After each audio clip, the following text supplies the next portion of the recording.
edukatif kita.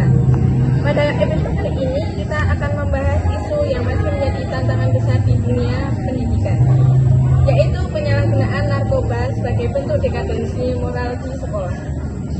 Topik ini penting karena menyangkut bukan hanya kesehatan siswa, tapi juga moral, karakter, dan masa depan generasi muda. Oke, bersama kita sudah hadir satu narasumber yang pastinya pinter, kritis, berpikir kritis, kreatif, pokoknya ganteng pol. Oke, terima kasih telah hadir Mas Imam Adriadi. Terima kasih Mbak Sinta, senang bisa berbagi di kesempatan kali ini di podcast mengenai penyalahgunaan narkoba seperti Mbak ya. Iya. Gimana? Apa kabar? Alhamdulillah sangat baik. Mbak Sinta sendiri gimana kabarnya? Alhamdulillah, sangat kenalan dulu. Oke, Masya Allah, iya sangat sehat banget ya kelihatannya. Wah, sangat-sangat pun hari ini kita Wah, ketemu orang ganteng. Wah. Oke, Mas ini. Oke, makasih Mbak. Gimana? Hari ini kuliah? Oke, tadi alhamdulillah kuliah dan alhamdulillah berjalan dengan lancar seperti biasa ya. Kita harus menjaga spirit kita, menjaga mood kita untuk senantiasa menjadi orang yang ya ceria gitu ya. Benar. Seperti itu Mbak. Oke. Puas dari Anda. Oke, kita langsung aja ya. Boleh. Oke. Boleh banget, boleh banget. Pertama, Oke. menurut Mas Imam, mengapa penyalahgunaan di narkoba di sekolah ini sering dipandang sebagai bentuk dekadensi moral? Oke.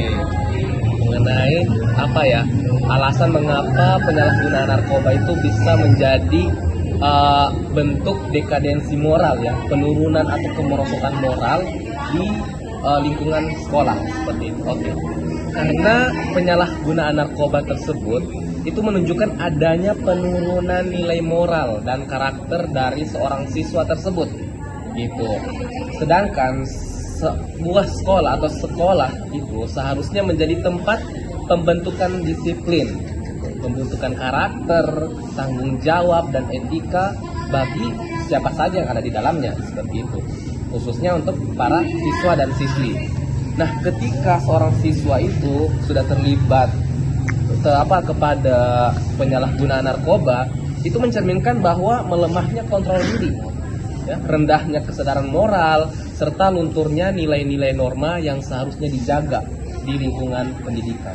Jadi ya sangat bertolak belakang gitu Mbak. Jadi poinnya adalah ketika orang udah menggunakan narkoba itu otomatis dia udah melanggar moral-moral yang ada di sekolah itu. Norma-norma, maksudnya melanggar norma-norma yang ada di sekolah itu seperti itu.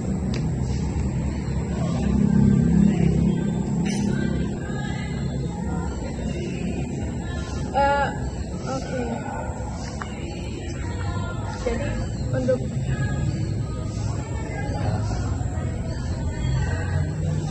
Terus gimana Mbak? Kita lanjut ke segmen kedua atau mau menanggapi dulu? kita langsung untuk segmen kedua. Boleh. Untuk faktor penyebab di lingkungan sekolah itu apa? Oke. Berarti maksudnya faktor penyebab ya adanya penyalahgunaan narkoba tersebut ya di lingkungan sekolah. Sebenarnya banyak banget ya Mbak ya. Cuman nanti insya Allah kita akan bahas di sini ada beberapa faktor ya. Yang pertama itu adalah tekanan teman sebaya. Nah sekarang ya, apalagi sekarang kita lihat orang-orang itu kan kadang kebanyakan siswa mereka tuh istilahnya susah hidup gitu, atau susah berekspresi kalau mereka nggak punya temen gitu. Akhirnya apa? Secara tidak langsung mereka terpaksa untuk mencari teman tanpa melihat latar belakang dari temannya sendiri dulu gitu. Nah mungkin ini ada salah satu siswa atau beberapa siswa yang mereka ya udah deh, daripada saya nggak punya teman sama sekali gitu kan. Nah akhirnya dia mencoba-coba tuh ya. Awalnya dia coba-coba tuh coba deh main di circle ini gitu kan. Ternyata circle tadi udah tercemar dengan atau udah terkontaminasi dengan penyalahgunaan narkoba. Itu pertama itu. Kemudian banyak ada faktor selanjutnya adalah rasa ingin tahu yang tinggi. Nah, iya itu dia kepo gitu kan. Apalagi sebagian kita ketahui bahwa anak muda, anak remaja itu adalah masa-masa di mana mereka masih mencari jati diri gitu. Jadi begitu ada hal yang baru, ini apa ya, obat apa ya, bentukannya kayak tepung, bentukannya kok kayak apa gitu kan, dari segala macam bentuk narkoba lah gitu. Akhirnya keponya tadi gitu, yang dicoba secara tidak langsung dia udah mulai terjerumus gitu. Akhirnya nanti sedikit demi sedikit dia akan kecanduan dengan yang namanya narkoba tersebut. Kemudian masih banyak faktor selanjutnya adalah kurangnya pengawasan. Nah ini yang paling penting juga, kurangnya pengawasan baik di lingkungan, khususnya di lingkungan sekolah dulu ya, karena kita lagi bahas tentang lingkungan sekolah. Kurangnya pengawasan gitu, mungkin kebanyakan, tapi ya semoga ya kurang ya, semoga sedikit lah di Indonesia ini gitu. Cuman ya biasanya mungkin beberapa sekolah gitu ada yang ya udah deh, yang penting mereka cuman apa ya, menjalankan apa istilahnya, tugas, ya udah ke sekolah ngajar pulang seperti itu, tanpa ada mengawasi apa ya, mengawasi kegiatan atau apa ya, aktivitas anak-anak sekolah selama mereka di sekolah tadi gitu. Kurangnya pengawasan, harusnya ya tetap diawasi gitu, walaupun di waktu istirahat tetap dilihat anak-anak ini kegiatannya apa ketika di jam free tadi seperti itu. Kemudian minimnya pendidikan karakter, sama juga nih, ini hampir sama dengan kurangnya pengawasan tadi, tapi kalau ini lebih ke ya edukasi dulu gitu ya. Jadi kita sedari mereka kecil gitu kan, dari kalau bisa sebelum mereka masuk di sekolah dasar pun udah dikasih edukasi gitu, bahwa narkoba itu apa, bahayanya apa, dampaknya apa. Nah selain itu juga masih banyak pengaruh-pengaruh lain, terutama di zaman sekarang ya, di zaman makin maju ini ya, zaman apa, teknologi makin maju, itu adalah pengaruh media sosial, apa namanya, FOMO itu. Nah, pada FOMO gitu ya? Iya betul, anak-anak sekarang pada FOMO tuh kadangnya. Wow, ini sedikit bendung ya, mohon maaf. Nah itu kita lanjut ya, itu karena FOMO tadi, ikut-ikut, kurang lebih seperti itu. Kita bisa lanjut lagi. Berarti sangat-sangat Banyak. ya benar, sangat bahaya ya kita kalau nggak pilih-pilih teman. Betul. Nggak apa-apa nggak punya teman, asalkan kita tahu. Betul sekali. Ya, tapi harus ada teman gitu. Iya, betul. Kan kita masuk sosial. Cuman harus kita tahu. Dan kalau dampak moral dan sosial bagi sekolah itu apa? Oke. Dampaknya sangat luas, atau sebab ya, maksudnya dampak negatif ya tentunya ya. Apa ketika orang udah menyalahgunakan penggunaan narkoba tadi ya. Pertama secara moral, seorang siswa itu akan menjadi kurang menghargai aturan dan otoritas guru gitu. Jadi ketika udah ada peraturan, jadi ketika seorang anak sudah terjerumus dalam penyalahgunaan narkoba, itu mereka akan kesadaran atau etikanya mulai menurun seperti itu. Akhirnya kurang respect kepada gurunya, aturan-aturan sekolah mulai dilanggar. Kemudian secara sosial, muncullah perilaku penyimpangan seperti bolos tuh, sepertinya tadi ya, melanggar aturan, udah agresif, ya, sedikit marah nanti gitu loh, emosinya nggak bisa dikontrol, ya, menurunnya empati. Jadi mereka udah nggak pernah kasihan atau melihat teman-temannya yang sedang sakit atau apapun, ya sudah turun empatinya, perasaannya yang baik itu udah hilang gitu. Kemudian rusaknya hubungan antar siswa. Kemudian hal ini jika dibiarkan, ini bisa merusak iklim sekolah dan menurunkan kualitas pendidikan secara melanggar aturan, udah agresif, ya, sedikit marah nanti gitu loh, emosinya nggak bisa dikontrol, ya, menurunnya empati. Jadi mereka udah nggak pernah kasihan atau melihat teman-temannya yang sedang sakit atau apapun, ya sudah turun empatinya, perasaannya yang baik itu udah hilang gitu. Kemudian rusaknya hubungan antar siswa. Kemudian hal ini jika dibiarkan, ini bisa merusak iklim sekolah dan menurunkan kualitas pendidikan secara keseluruhan. Akibatnya apa? Akhirnya sekolah itu akan secara tidak langsung sedikit demi sedikit akan menurun akreditasinya. Itu Mbak, bahayanya itu.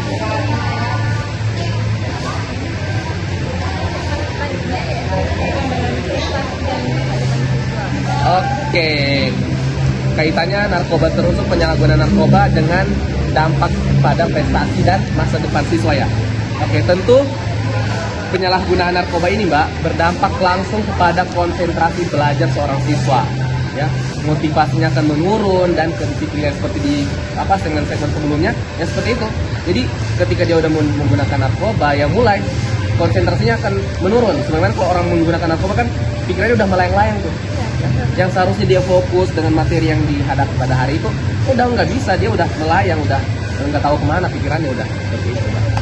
Kemudian motivasinya juga menurun, dia udah nggak semangat sekolah dan kedisiplinannya mulai banyak melanggar seperti itu. Akibatnya prestasi akademik akan menurun dan peluang masa depan siswa itu akan terancam.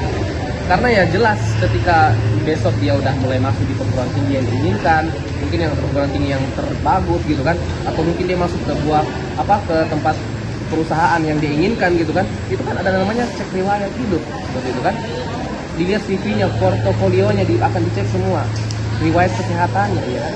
Kalau orang udah tercemar ya dengan narkoba itu akan ya susah untuk masuk di beberapa lembaga-lembaga tersebut seperti itu.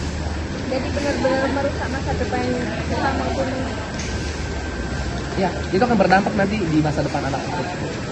sayang. Iya, sayang banget, sangat rugi Mbak kalau anak-anak udah terjerumus ke narkoba. Kalau untuk peran sekolah gimana sih pencegahan kalau di sekolah? Oke. Nah, untuk sekolah-sekolah ya di luar sana gitu kan, itu semuanya ya, di sekolah dimanapun semuanya, mau SD, SMP, SMA, bahkan di perguruan tinggi besok gitu ya, itu peran yang harus dilakukan adalah sekolah harus menjadi benteng moral, harus menjadi garda terdepan ya, barisan terdepan untuk melindungi anak-anak siswanya ya, anak-anak muridnya, mahasiswanya untuk tidak terjerumus di penyalahgunaan narkoba tersebut. Tidak cukup hanya dengan aturan dan sanksi saja. Mereka hanya menerapkan aturan, kemudian dikasih sanksi kepada orang-orang yang melanggar. Enggak cukup sampai situ saja. Tetapi perlu yang namanya penguatan pendidikan karakter. Nah, seperti yang kita bahas sebelumnya kan? Iya, jadi perlu pendidikan karakter gitu ya. Jadi sekolah harus ada, mungkin sesekali atau ya jangan sesekali lah, sering-sering lah gitu ya, mengadakan sosialisasi baik dari kepolisian, kesehatan gitu kan. Bahkan kalau bisa kita panggil juga psikolog, psikiater yang memberikan edukasi tentang narkoba tersebut. Seperti itu. Kemudian peran aktif guru bimbingan konseling. Gitu kan.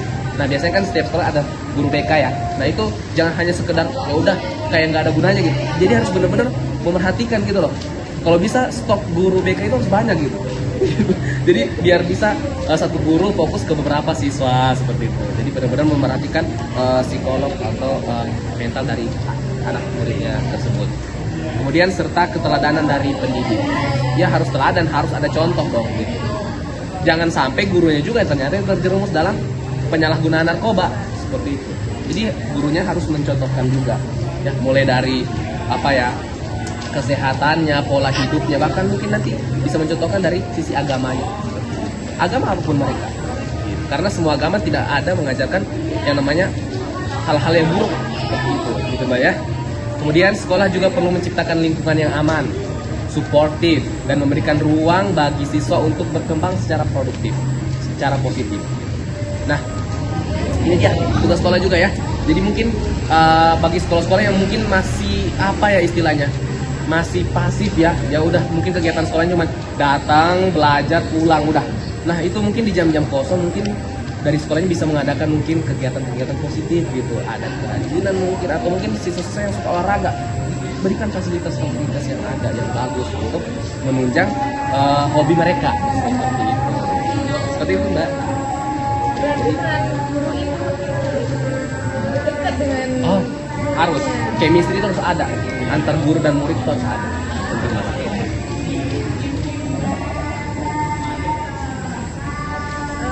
Untuk segmen ke-6, peran orang tua kita juga selain guru kita di rumah. Kan guru kan kita di sekolah ya. Kalau di rumah peran orang tua dan lingkungan. Nah sebenarnya ini adalah pemeran utama sebenarnya ini orang tua, iya kan? Iya, sebenarnya kita ketahui mungkin kalau di istilah kita ada al-ummu madrasatul ula, ya seperti itu ya kurang lebih ya. Jadi ibu itu adalah sekolah pertama. Jadi memang sebenarnya peran keluarga itu peran orang tua itu lebih tinggi ya, lebih apa ya, wajib gitu ya untuk melindungi anaknya sebelum itu sekolah itu sendiri gitu loh. Jadi memang ya makanya tadi yang seperti kita jelaskan tadi, misal nih mungkin kalau anaknya udah terlanjur gede gitu, maksudnya kita mungkin dari kecil kita belum bisa memberikan pendidikan yang lengkap kepada anak-anak kita, mungkin menjadi evaluasi. Ya udah, ketika anak-anak kita udah pulang ke sekolah, kita tanyakan kepada mereka, nah tadi belajar apa saja, tadi kegiatannya apa. Sangat penting ya, perannya sangat penting. Orang tua adalah pendidikan pertama, pendidik pertama dalam menanamkan nilai moral, komunikasi yang baik tuh kan, komunikasi baik. Jadi kayak itu tadi, jadi orang tua itu bukan hanya sekedar yowes ini uang pergi ke sekolah buat jajan, nanti saya bayarkan SPP dan enggak. Sorry. Jadi peran orang tua harus benar-benar menanyakan gitu. Kalau bisa 24 jam itu anak ditanyakan. Bukan berarti semua privasi anak enggak. Tapi ya ada beberapa hal-hal yang harus kita tanyakan. Bagaimana tadi sekolahnya? Siapa tahu mungkin dia juga masuk dalam korban pembulian, ya kan? Nah, tapi ini narkoba lebih bahaya lagi. Ya. Jadi kita tanya gimana tadi, apa aja, temannya siapa. Kalau bisa kita harus tahu teman-teman anak kita siapa. Seperti itu. Kemudian pengawasannya ya memang nggak harus yang menjadi strict parent gitu kan, nggak harus, cuman tetap harus ya orang tua harus pintar juga, harus punya edukasi juga gitu. Jadi gimana caranya dia harus memiliki ilmu parenting gitu ya, harus tahu cara apa ya mengayomi anaknya. Kemudian keteladanan di rumah sangat menentukan. Jadi memang contoh ya itu lagi, kita harus memberi contoh. Orang tua itu harus punya moral yang norma yang bagus juga, harus punya adat yang bagus juga. Biar apa? Biar anaknya nyontohin gitu kan. Bukan seperti ada kata pepatah, buah yang jatuh itu tidak jauh dari pohonnya gitu. Walaupun mungkin ada di luar sana tidak seperti itu juga, tapi kebanyakan ya. Jadi orang tua harus mencontohkan yang baik juga kepada anak. Si poin-poin kita ya. Dari pembahasan kita hari ini dapat disimpulkan bahwa penyalahgunaan narkoba di sekolah bukan sekedar pelanggaran aturan, tetapi merupakan indikator degradasi moral yang harus ditangani secara menyeluruh. Pencegahan perlu melalui penguatan nilai moral, pendidikan karakter, serta sinergi antara keluarga, sekolah maupun lingkungan. Terima kasih kepada narasumber hari ini, Mas Imam, atas penjelasan dan ilmunya. Sama-sama, Mbak. Dan terima kasih kepada sobat podcast yang mendengarkan podcast hari ini. Sampai jumpa di episode berikutnya. Tetap jaga diri, karakter, dan masa depan.